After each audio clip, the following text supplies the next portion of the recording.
It's so nice to see you. Nice to see you, honey. Oh, How's thank you. everything? Now we can start. Hi, how are you, sir? Yeah, yeah. Good. Well, It's actually 2 minutes still. Right. That's rare. Yeah. So welcome everyone. I'm David Eichholz, one half of the David Richard Gallery. And welcome to, actually it's his first exhibition with us, with Robert Morgan in our gallery, but his second exhibition in the past year in New York City. It's a solo exhibition. So for most of you, seem like most of you guys know both of these gentlemen pretty well. And and all of us in the art world certainly know both of them very well. But Robert had a solo show at the Scully Tomasco Foundation last October or November or something like that. And we had a talk at that show as well at the that closing week where Robert and I had a discussion about the artwork. That was the first time I really had engaged a lot with Robert's artwork, and since then he and I talked a bit more in the show. And you don't really know a person's artwork until you sort of live with it every day, like in a gallery. And so a lot of my initial conceptions, I won't say the essence and the basic bits of it, remain true. But after being around the paintings, there's more nuance. And Mark Block was here for about 2 hours a week ago, and he and I were looking at them more carefully because he had not examined a lot of them as well. So it was interesting and fun. And he was going to try and come tonight, but he might squeak in late. But anyway, I appreciate you coming, and this has really been a fun show. It's actually had so many people come in, and so many professionals as well as collectors. So it's been a little bit of a different audience than the usual. And a lot of people too were just curious.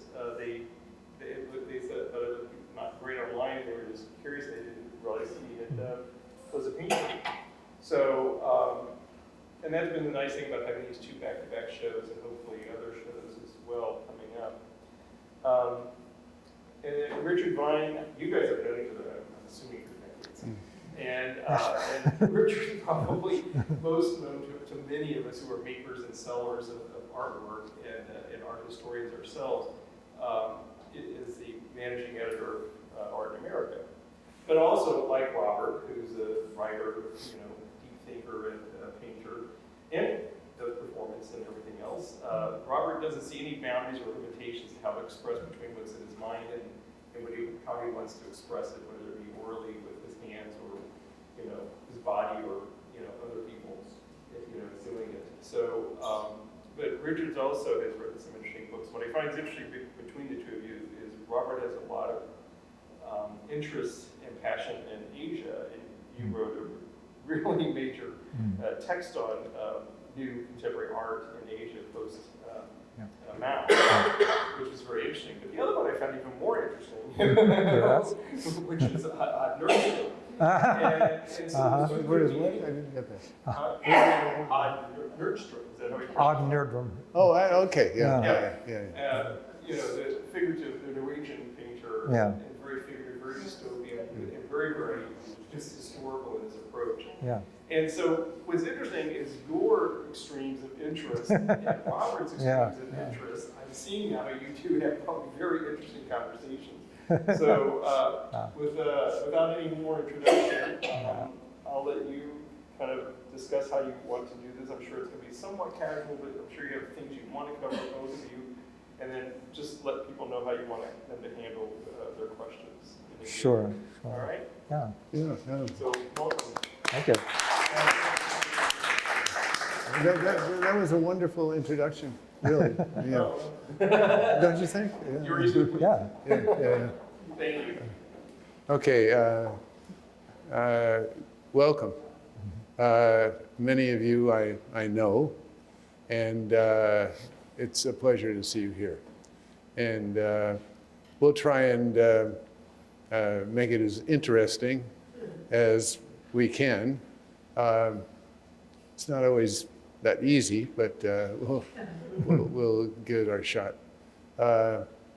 First of all, I want to thank my colleague for joining me for this. We have known each other a long time. Yeah. And we have had a number of conversations. And anyway, this is what we have today. I'm just going to talk for a few minutes about what you see here in this space. Some people are taken, they're not sure what to make of it.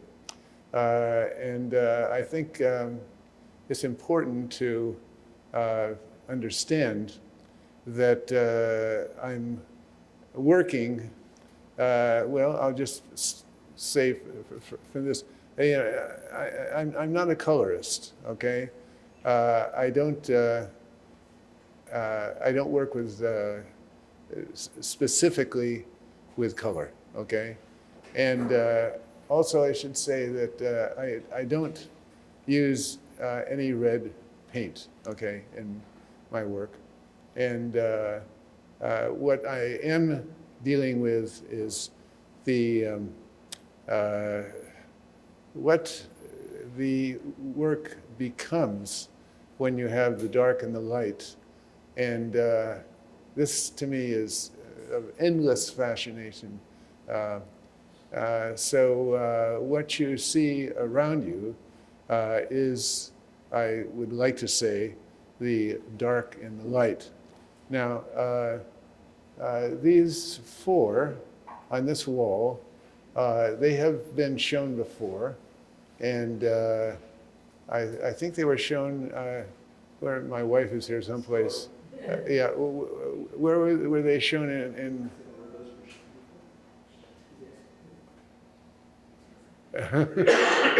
well, hey, yeah. A good friend of mine just arrived. Okay, come up in front if you would. Yeah. Is that okay? Or do you want to sit back there? Where do you feel comfortable? Okay, right. This is a good friend of mine from many years back in California, Southern California. And we have known each other many, many years. It's interesting talking like this because,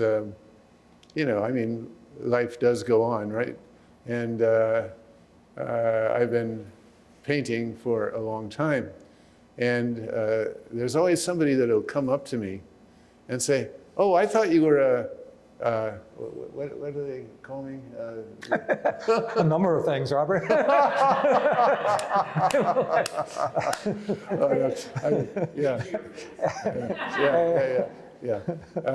Anyway,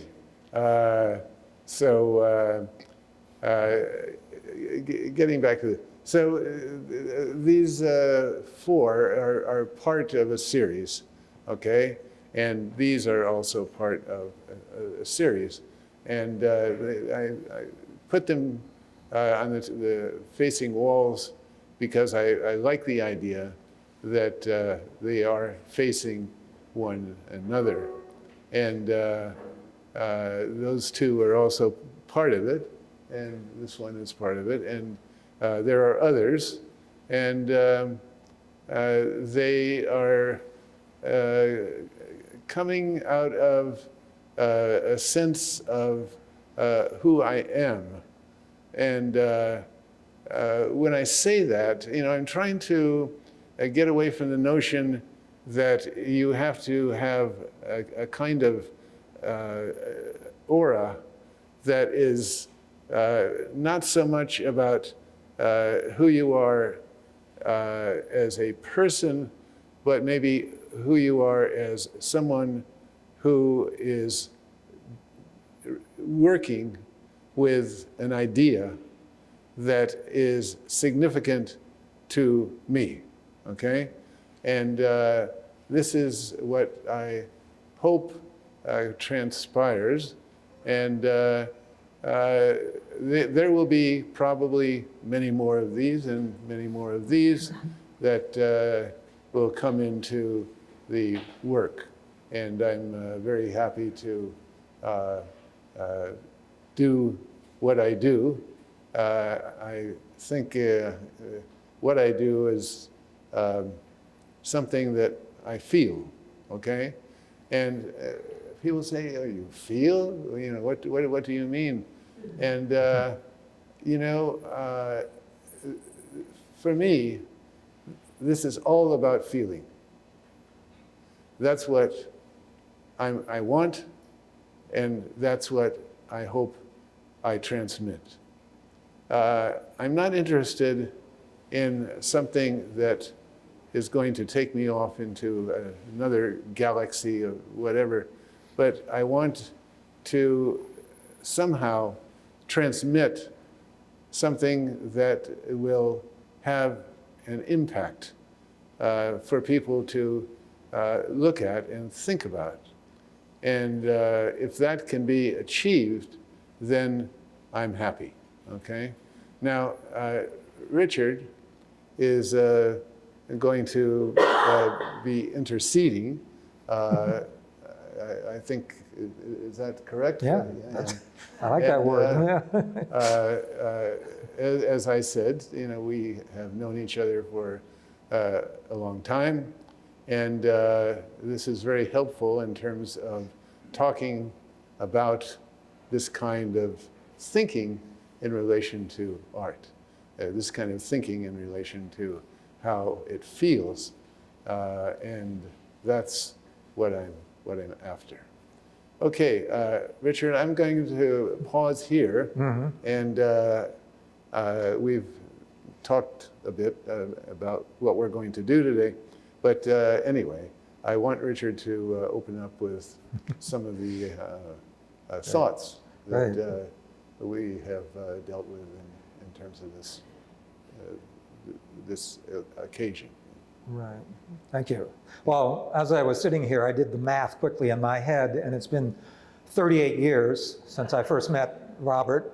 And from that first day to this, I've been continually astounded by the variety and quantity of the work that he produces. Every time I go to his website and look at it, I feel like, I'm never going to catch up. But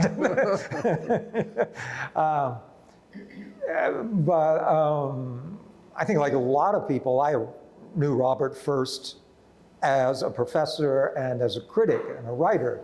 And then only somewhere along the line became aware of the fact that he had made art all along.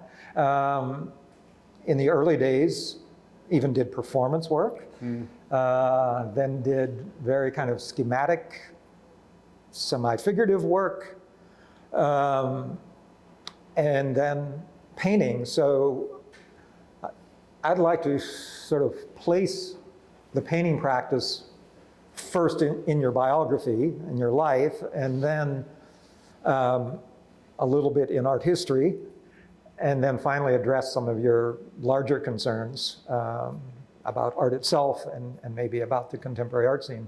So first of all, when and where did painting first come about in your professional life, and why? Sorry. When did you first start painting and why? The first painting that I think was serious was probably I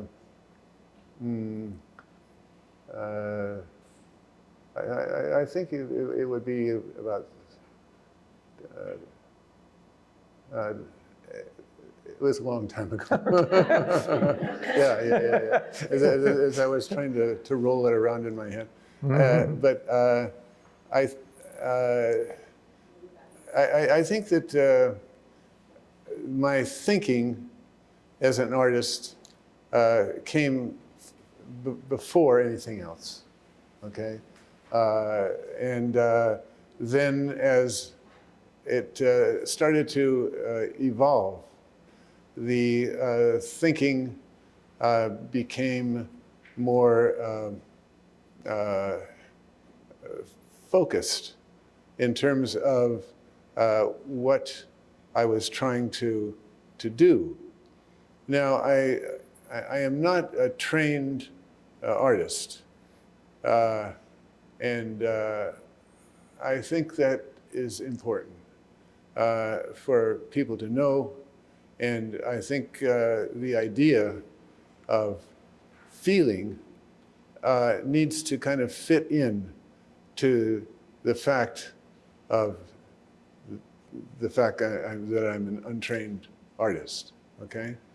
The other point that I'd want to raise is that often people say, "Oh, you know, you have this work that's very, you know, tight. It's very, you know, geometric. It's and I say yes, this is true. I'm not going to deny that because it's relatively accurate, and the sense of what I do is something that I'm very, very involved with, and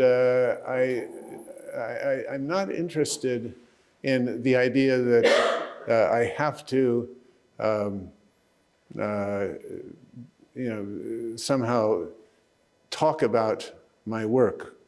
I don't really like that very much. I like listening to other people talk about it and get some sense of how they see it or how they feel it. And that interests me. But I don't have the desire to want to talk about what I do, okay? I will tell you, if you ask me a question of some order, why not? I'm proud of my work, and if you want to ask me questions, there's no reason why I will not answer them, okay? So I think that that idea, for me, makes more sense than trying to give you some kind of major way of talking about the artist, or yes. Robert, I think there's a biographical factoid that might be relevant here. And, Okay. that is that you wrote the first academic dissertation in the United States on conceptual art. That's true. And you hear people react when I say that because, oh, yes, you see how that might have an effect on this current work. And also, you faced a choice. People from our generation were much under the shadow of the abstract expressionists. But you chose in your painting not to be a slasher like de Kooning or a splasher like Pollock, but a post-painterly geometric abstractionist. Was that a conscious choice? And if so, what motivated it? A conscious choice. Well, yes, I think it was conscious, yes. Now that you mention it, I haven't thought about it. I haven't thought about it, but yes. Mm-hmm. That's my.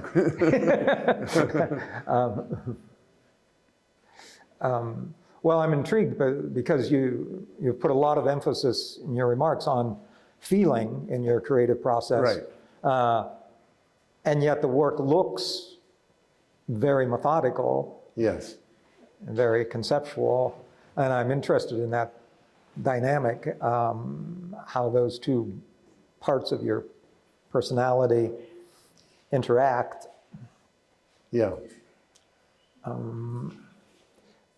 You know, the classical argument, the argument behind classicism would be that the best way to show deep emotion is through restraint.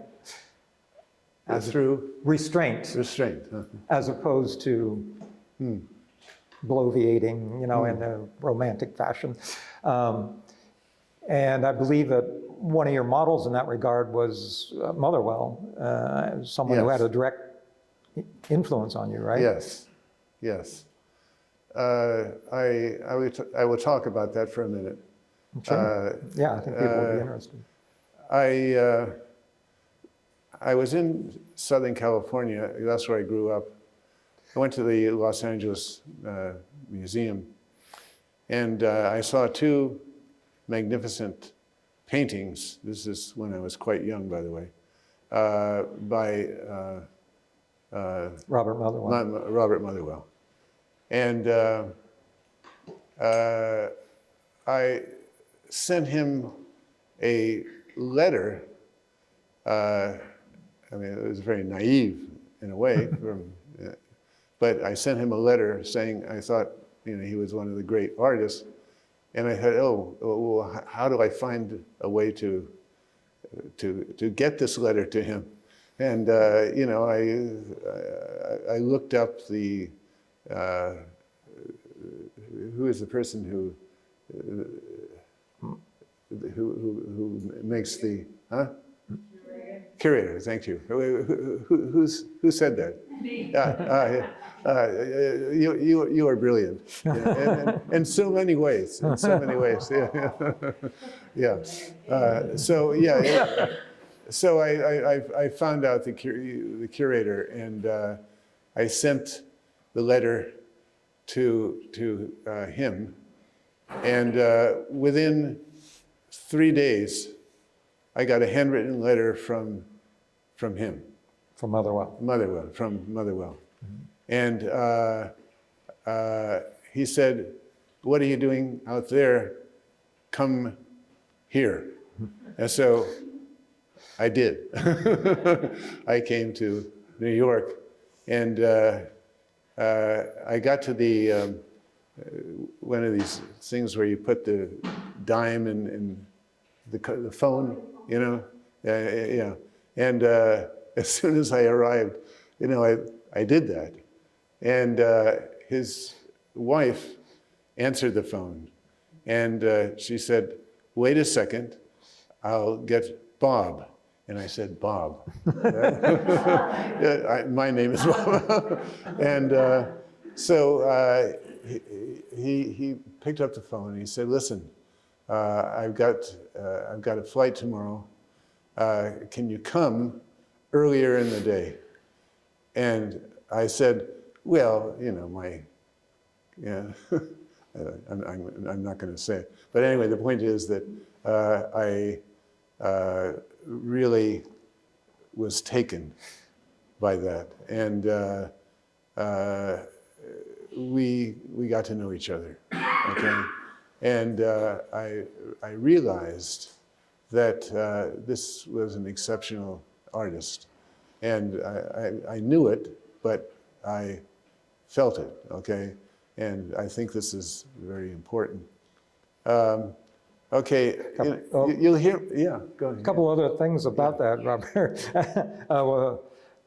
And the wife Oh, yeah. was someone of note herself, Yeah. if I'm not mistaken. Yeah, the wife, Helen Frankenthaler. Helen Right? Frankenthaler, right?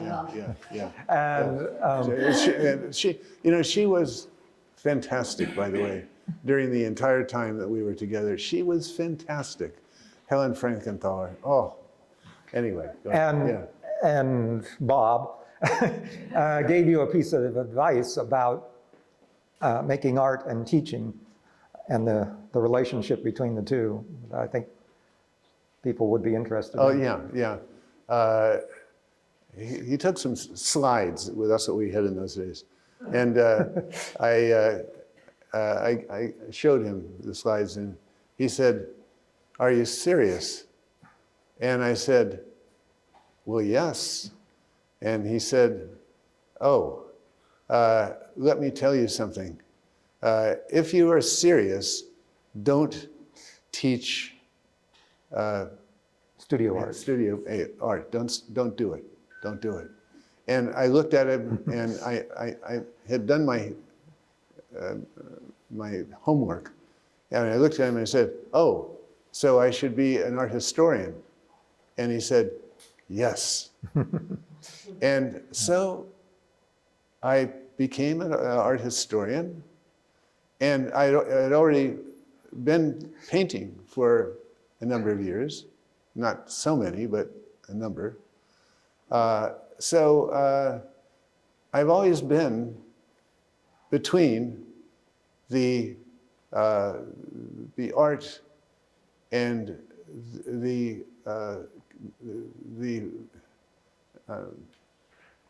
Teaching? the what? Teaching? And teaching, yes, yes. And he said, yes, don't teach. Be an artist. Be an artist, but get a teaching, yeah, so that you could make a living, right? Yeah.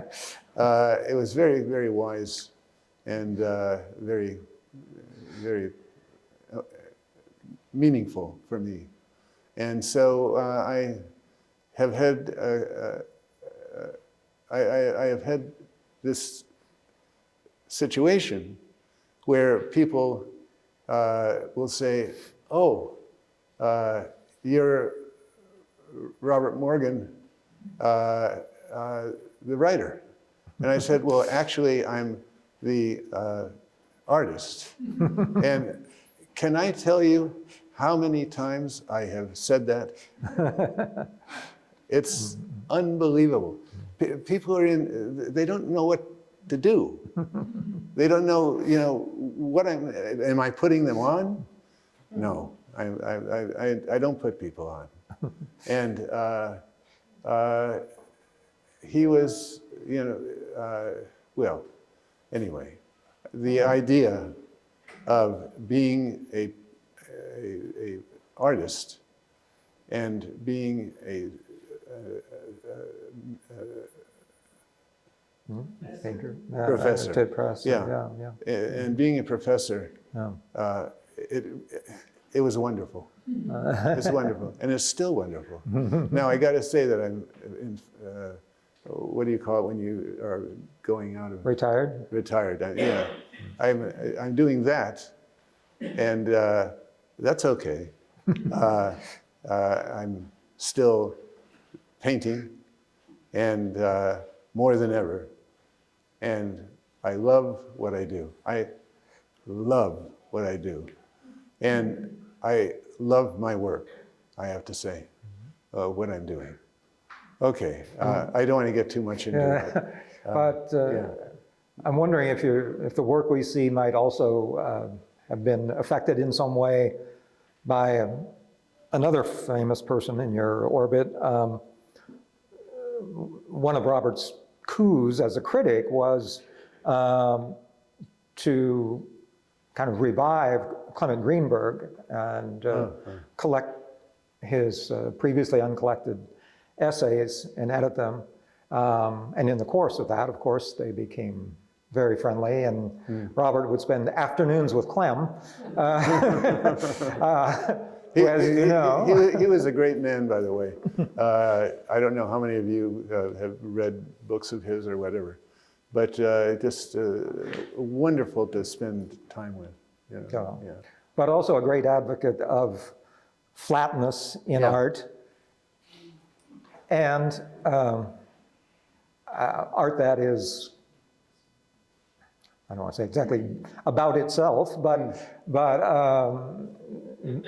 that fulfills its own nature as a physical construct and as an artistic idea, and does not try to make social commentary.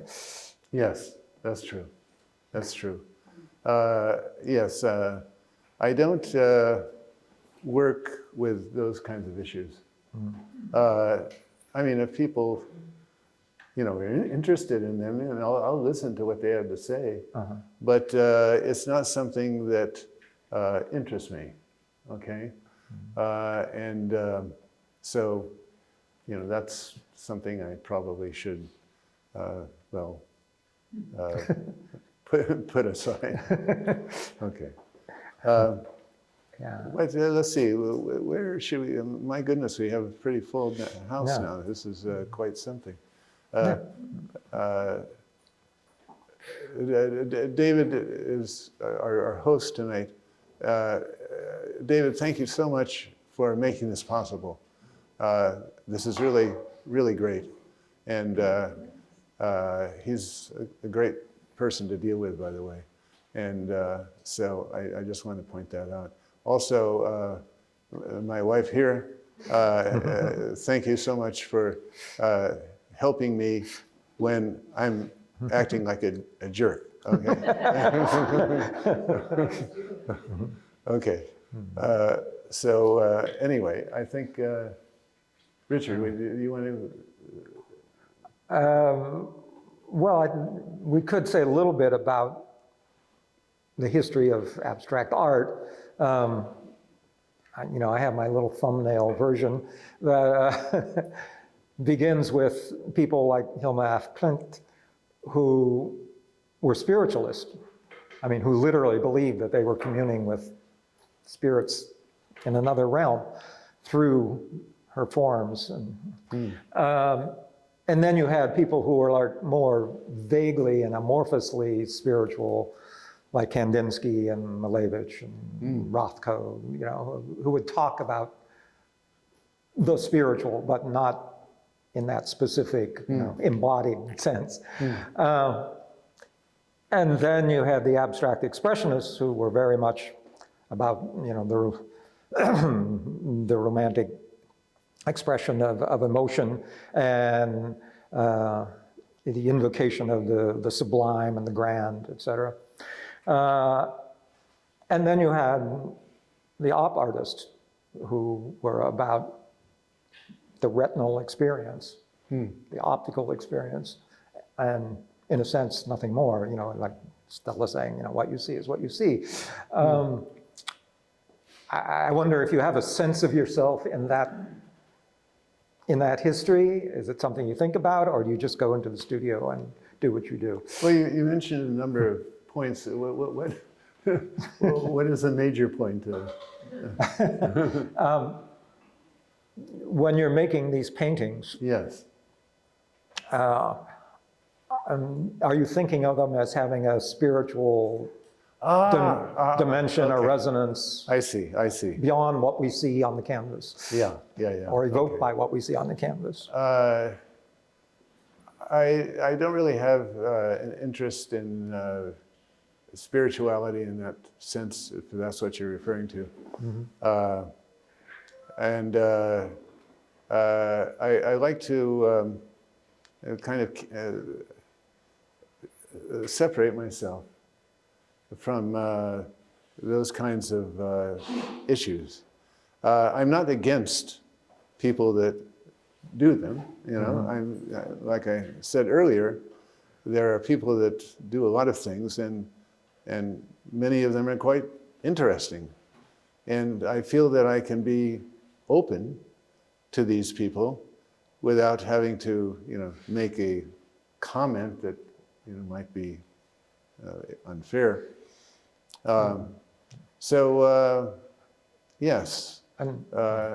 Yeah. Another note of interest, another dimension to your work, is that it actually began very differently. When you had the show at Sean Scully's studio, you showed wash drawings that you had made very early in your career, Right. that were very Asian in look and feel. And in fact, some of them I think were made under the tutelage of Yes. an Asian Russian ink master. And subsequently, we all know, You've made many, many trips to Asia and spoken there. As have you. Yes. And so I'm wondering if there is something of the Asian aesthetic in your work now. That's interesting, because when I was beginning that ink painting and so forth, I wasn't really thinking so much of Asia, but very soon after that, it really came in very strong. And the strength of what I was reading, for example, in some of these books, was so magnificent, that I felt that I had to become part of this lineage of what it means to be in that state of mind. Yeah. Many of those painters believe literally in a kind of flow of cosmic energy that comes through them Yes. when they're making their work. But most of the work that's made in that manner is very flowing, whereas yours is very rectilinear. Yes. But I'm wondering if This you is have, very rectilinear. yes. But I'm wondering if you have that same or a similar sense of flow when you're working, whether or not you think of it literally as a force of energy, or whatever. But I was intrigued when you were talking about being in the studio and acting on feeling to produce works that look very calculated. Very. Calculated. Give me a little more. Someone just coming up to you, a painting of yours for the first time, Yeah. might well think, well, this is a very strategized painting, worked out, geometrically. Right. But I know from hearing you speak publicly and in private that in the studio, your process is much more about a subjective flow of feeling. Ah. Okay. Or so you've told me. Yeah. Maybe you were putting me on. Yeah. Yes, that's true. That's true. Okay. Okay. I Yeah. don't know how we are on time, but. Okay. We can open it up for questions and comments and so forth. Can we do that? Is that? Yeah. Are we at the right place? Yeah. Okay. Yeah. All right. Yeah. Bill? Richard, you can. So you used the word calculate, which is, that's calculated math, logic, reasoning. Yeah. But might you have used the word relational? That these forms are established in terms of relationships with one another. Which then opens the door to subjectivity, which opens the door to feeling. Yeah. Good. Very clever. Yeah, that's right. Yeah. Great. Joan? Yes. I don't know if I'm off the track completely, but I think of icons, like Russian icons, or Byzantine iconography, when I look at your work. And I don't know what you have to say about that. Actually, nothing. Excuse me, may I just butt in here? Yeah. Actually, Malevich hung his very rectilinear squares in the corner, like an iconostas, where you would put the icons. And so, yes, it could be seen that way in Interesting. relation to history, art history. Interesting. Very interesting. Yeah. Good. Thank you. Okay. Back there? You discussed your use of metallic paint. It's kind of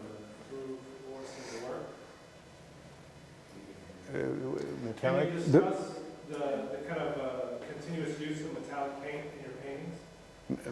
What? When did you start using metallic paint? Oh, okay, yes, I know what you mean. Almost right at the beginning.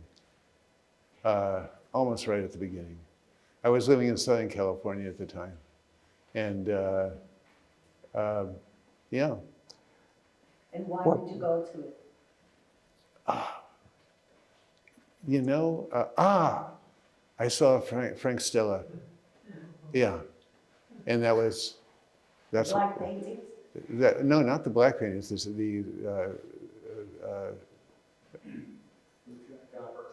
yeah. Yeah. No, it was the copper, the yeah, and the scale too. Although I dropped the idea of the scale, and I just went on to the irony, to the anyway. Robert, when you had your show in Seoul last May, we had a talk there, and we remarked on the relationship, thank you, between reflective and absorbing pigments in your work. And the term we came up with was a kind of conceptual third space that juxtaposition creates. I don't know if you recall that, but Yeah. I thought it was brilliant at the time. Yeah. Where did that go? That was a very interesting. Yeah. Yeah. Can I say? Yeah. Yes, Okay. related to this question and the conversation, this is part is loggia street. Loggia is the Italian term. Yes. Some space is the, what is the, outside of the building, but it's in the, make a shadow. That is loggia. Yes. So he like to present same space, there's light also shadow together. So when we look this painting, looks like a very dark color. That means red color, but it's not exactly black. He mixed. No, it's not black. Yeah, he mixed the umber and perhaps he mixed more umber color and. Ultramarine. Oh, ultramarine.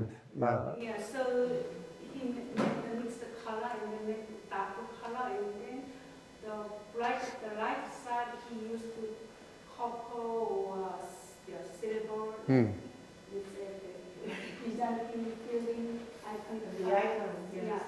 So another thing he mentioned about the copper silver color impressed by Frank Stella, but he wrote about Korean artist Yoon Hong-gun. Yoon Hong-gun is, he was presented several times Lady Journal. He passed away, one of the leading Korean contemporary artists. Now he presented several recognized galleries in the world. His text very well used like ultramarine and umber color combined darkness. So one time you mentioned about Yoon Hong-gun's artwork. Oh, yeah. You were so impressed or influenced. Yeah, sure. Can you tell me about what's the connection? Oh, yeah, that would be beyond my means at this time. Yes. We have a comment. Yeah. I'd like to ask you a little bit about your work process. Can you make a painting at the same time you were writing about some anybody? Same period. Can you do it in tandem? When you're painting, Yeah. can you also, take time to write? Do you go back and forth, or do you silo your activities? Tell us a little bit about that. Well, the only thing that I can tell you is I paint. I consider myself a painter, And I write, and I consider myself a writer. And I don't hold any, I don't hold any discourse that is one or the other. I keep the discourse open as far as I can go. But there must be times when this comes close together. It hasn't happened yet. Can I answer about that? Yeah. His wife's so now it's studio in upstate our house countryside. It's around 2 hours from New York. So he renovated the garage space with his studio. 3 years. More than 6, I'm not sure. Yeah, more than 3 years. People can get finished it. So before then, he made artwork in New York apartment. We have small space, but he can make artwork. But during the summertime, we can stay in the country house for 1 month, so we can make artwork. So, how can you speak? So before pandemic, he can make artwork in New York and New York apartment, but now it's much poorly. He can spend the time in his studio in our state house.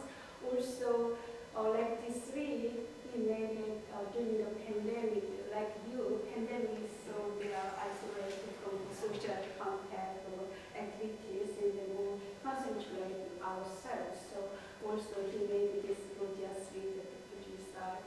Also this painting, type landscape, this one made in 2023 and 24. So when we went to the country house, the weekend, 2 days, 3 days, we had time, and then he can make this artwork. Previously, he made paperwork, so like on the paper, he used acrylic on the paper. No, well, I'm not doing that primarily. But originally he made the acrylic paint on the paper, and then he translated his idea on the canvas. Yeah, you mentioned the what landscape? This landscape. Yeah, I feel these are landscape. Yeah. So the format, What do you mean? the horizontality of the format. They're horizontal, like the Oh, landscape. yeah. I say, yeah. This is the first time that I've done something that is so severe, and yeah. I think this lady had a question. I was wondering about the light and the dark. Do you think about it as like light awakening, opening, and the dark as like closing, or night, or if you think about your work as more reductive, not having any concept behind it? I love what you're saying.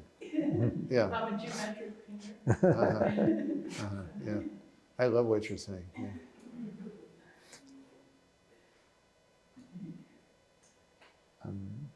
Yes, please. I'd like to say something about spirituality in Robert's painting. I think spirituality is everywhere. For example, it's very common. We might see a horse prancing and running and twisting and turning, and we can see the horse is very spirited. There's some characteristic of the essential qualities of the horse. So we all have these kind of invisible essential qualities, our personalities, our psychology, our histories, our cultures, our societies. These are all non-physical things that affect us all the time. So I'd like to talk about one of the paintings in these terms. Sure. If I could go over to that. I'm a little nervous, so. I have to tell you for the rest of you that we go back to 67. 1967. Yeah. So, when I look at Robert's paintings, I don't look at them this close, but they're very puzzling to me. first of all, I have to tell you how I look at them. I don't look at them in a focused way. I use the entire retina of my eyes. When we focus, we use a very small part. If we open our eyes and look at the whole thing all at once, and you're at the distance, you can actually see the painting better than I can.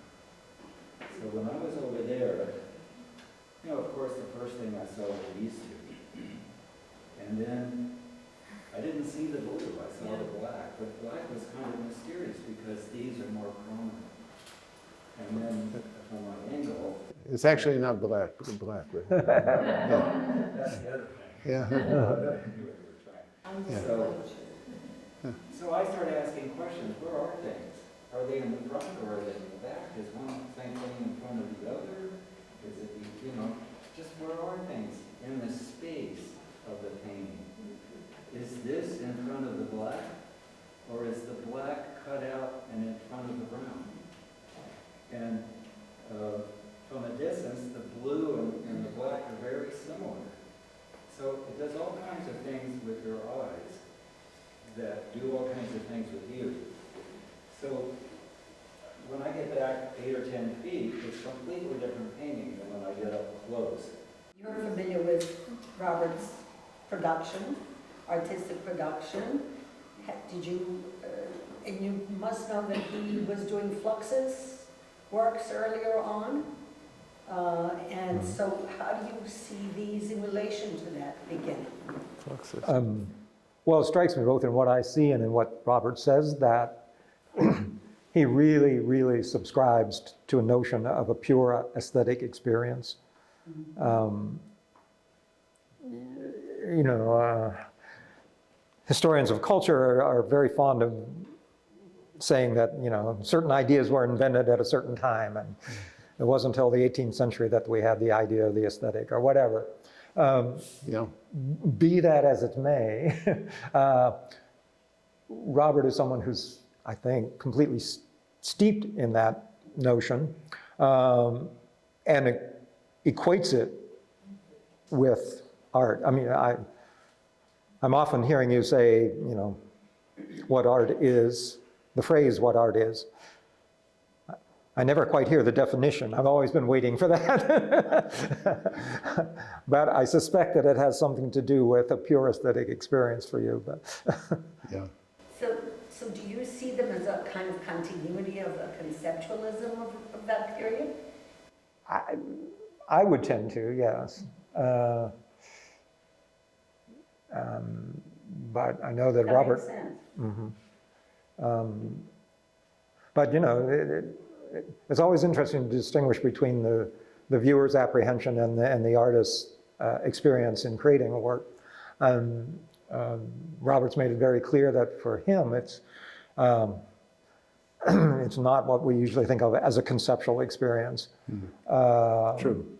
But I guess that invites the question of, you know, can the conceptual ever come to a point where it is an emotional experience as well? Yes. And maybe that's the secret. Yeah. I think it does. Yes. Yeah. By the way, I think your text on my work is probably the best that's been written. Thank you. Yeah. Well, I've mentioned that to you. But, I mean, it's so accurate, so accurate. And what is that publication? Well, it was the brochure for your Sean Scully show. Yeah, yeah. Okay, okay. I think it's going to be repeated. Good. Yeah. Yeah.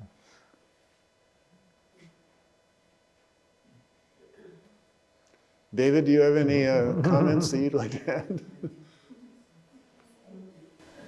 It's funny though that Mark was asking, you know, people to look at them close up or that far away. Because he and I were, your work, you know, it looks like it's so precise and so perfect and it's so methodical and so thought out. And then he and I were looking at it going, oh, well, this is not in the lines. We sort of dissect them. Yeah. And, but no, that's the interesting thing about, like what I was saying earlier about when you live with these paintings day in and day out for 5 or 6 weeks, you just become a lot more familiar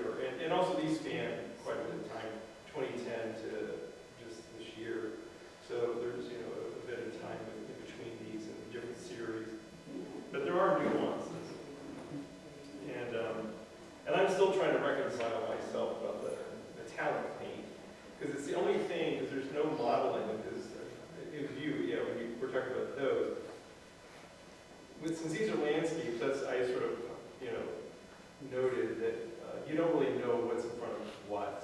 Because there's no modeling, everything's the same value except for the metallic paints.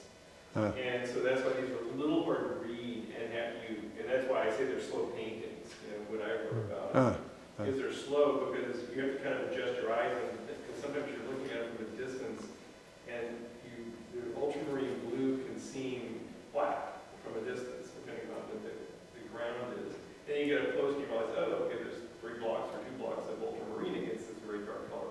So it requires a bit of engagement in looking from different angles, because they are flat, and they're the same value.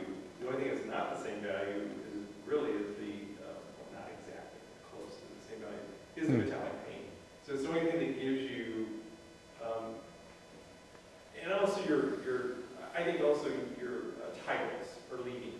So what you try and do is piece together then using the metallic or the shapes that you think you're seeing. And when you're told it's a landscape, oh yeah, it's horizontal, there's a horizon line, but we're not getting it. Are we looking at the landscape and a building, and buildings, everything's like trees, really coolness.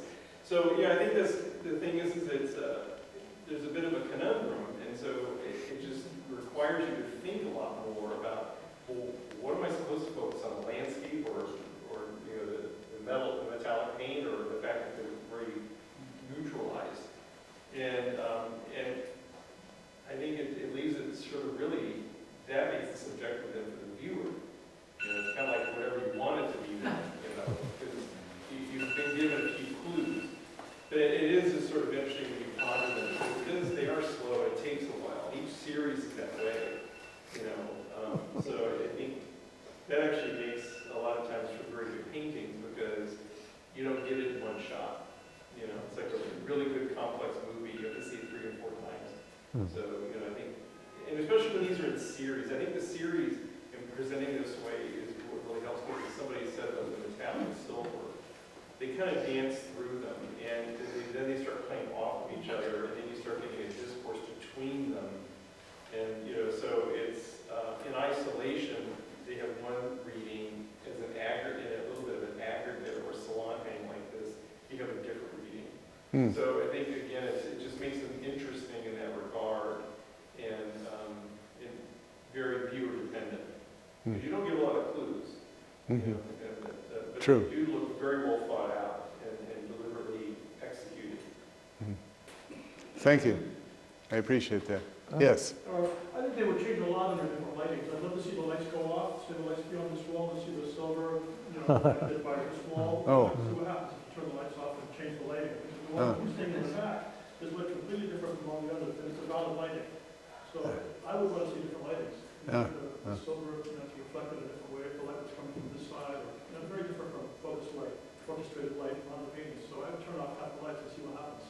Yeah, well, that's, yeah.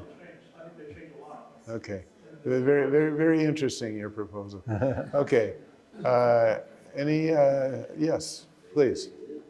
We were doing a studio visit one time, and we were talking, and you said something that I found very compelling. You said that you weren't really interested in conceptual propositions. And I found that very compelling as someone with such a background in conceptual art. You said, I'm really just interested in topics of painting. And I have my own theories, but maybe you want to talk a little bit about what keeps bringing you back to your painting practice. Back to then. Well, I love what I do, and it's so easy. And I appreciate what you're saying. I don't think I have anything more I can add to that. I'm intrigued by that easiness, Yeah. because I think usually with work like this, you sort of assume that the artist agonizes over the placement of the yellow rectangle in relation to the blue trapezoid or whatever. But for you, it's a more flowing and pleasant experience? More flowing and pleasant. pleasant. Yeah, I got it. Yes, Yeah. yeah. I'm not sure I really, do you want to ask, do you want to ask me another question? I think, okay, because I'm not sure that I answered. Let me try, let me have to recall what you said to me at the time. I was compelled that you wrote the first dissertation on conceptual art, and when we were talking casually, Yeah, you expressed to me that you were not really interested in conceptual propositions at this point yes, in your life. I found that very compelling, and you would think like kind of in the kind of progression of art history, this type of painting, you know, would maybe not necessarily, would okay, okay, however, you know, painting's still here. It's not dead, clearly. People are still making paintings. And so I was trying to get you to maybe discuss a little bit why you personally continue to make paintings and maybe your viewpoints on that in history in general. well, I don't think that it's, how to put it, the work is not connected in that way. I think that it's much more open, how I think and how I work and what I feel I'm doing, as I expressed at the beginning. And I don't know how to put it in any other terms. I think that you have to have a sensibility that somehow transforms how you think and how you work and, frankly, who you are. Yeah. Well, Robert, thank you.